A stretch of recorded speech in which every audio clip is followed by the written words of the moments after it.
Bismillahirrahmanirrahim. Assalamualaikum warahmatullahi wabarakatuh. Alhamdulillah teman-teman, kita bisa bertemu kembali dalam mata pelajaran PAI Pendidikan Agama Islam dan Budi Pekerti.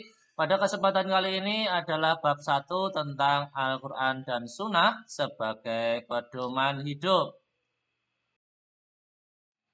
Pada kesempatan kali ini kita akan lebih fokus pada pengertian hadis materi PAI kelas 7 semester dasar kurikulum merdeka. Pengertian hadis. Hadis adalah sumber hukum yang kedua setelah Al-Quran. Orang yang beriman kepada Al-Quran sebagai sumber hukum Islam juga harus percaya pada hadis sebagai sumber hukum Islam. Terdapat ragam kata yang hampir sama dengan hadis.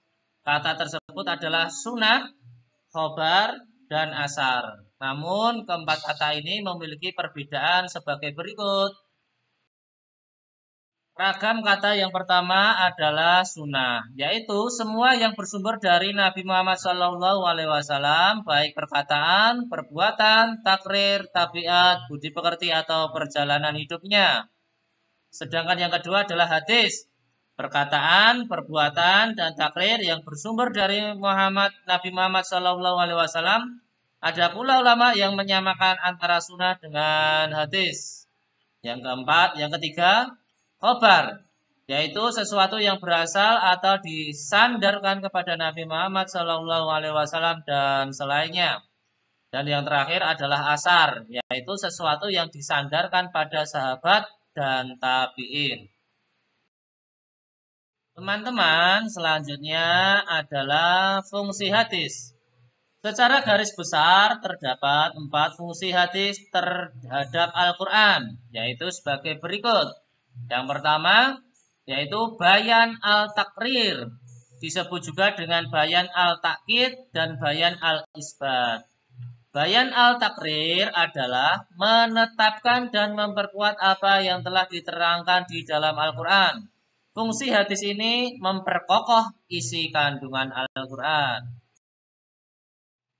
Fungsi yang kedua adalah bayan al-tafsir, adalah penjelasan terhadap ayat-ayat yang memerlukan perincian atau penjelasan lebih lanjut, seperti pada ayat-ayat mujmal, umum atau global, serta ayat mutlak atau tidak mempunyai batasan, dan ayat am atau umum.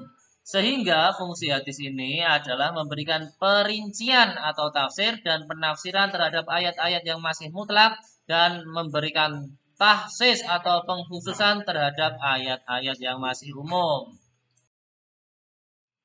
Selanjutnya yang nomor 3 adalah bayan al-tashri', adalah memberikan kepastian hukum Islam yang tidak ada di dalam Al-Quran.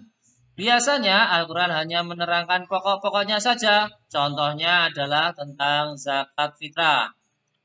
Dan yang keempat, fungsi dari hadis adalah bayan an-nasah.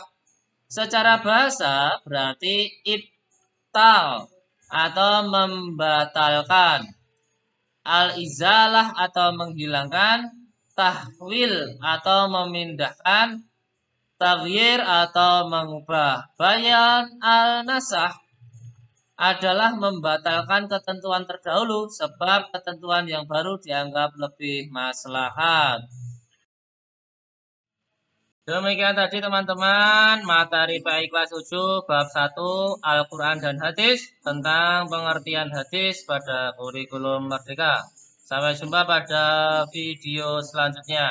Terima kasih.